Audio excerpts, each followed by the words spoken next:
Ola, cascarilleiros. Sei que pensastes que nos esqueceramos de vos e non é certo. O que sucede é que cada vez nos custa máis atopar ideas para os vídeos. Menos mal que toca corrixir e os meus alumnos son unha fonte inesgotable de inspiración para min. Así que hoxe imos ver de resolver un enredo que ás veces temos cos estilos diacríticos, concretamente entre os verbos ver e vir. En primeiro lugar, ao ser parellas diacríticas, sabedes que o que leva o til é porque ten o e aberto e o que non o leva porque ten o e pechado. O que sucede que iso para os cascarilleiros pode ser un problema porque ás veces temos dificultades para sentir e distinguir a fonética galega. Así que imos ver se cun truco bastante pataconeiro somos quen de axudarvos. Ben con til é a terceira persoa do singular do presente indicativo do verbo vir.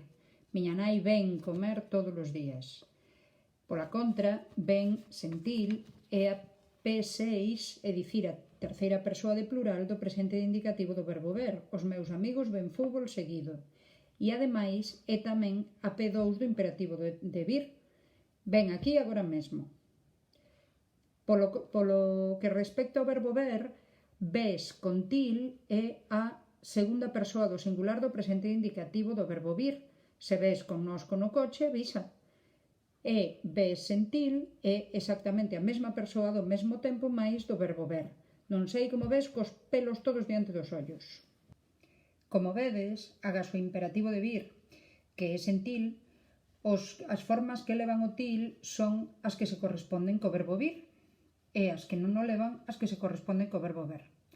Porque para vir facemos forza co pé e esa forza abre a vogal e chama polo til. Pola contra, os de ver non o levan porque cos ollos non facemos forza ningunha.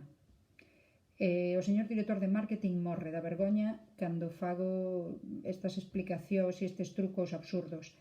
Mais con que a vos sirvan de axuda, eu encantada. Así que confío en que sirva de algo. E se tedes calquera proposta ou calquera petición para outros vídeos, xa sabedes que non o podedes propoñer nos comentarios. Aburiño.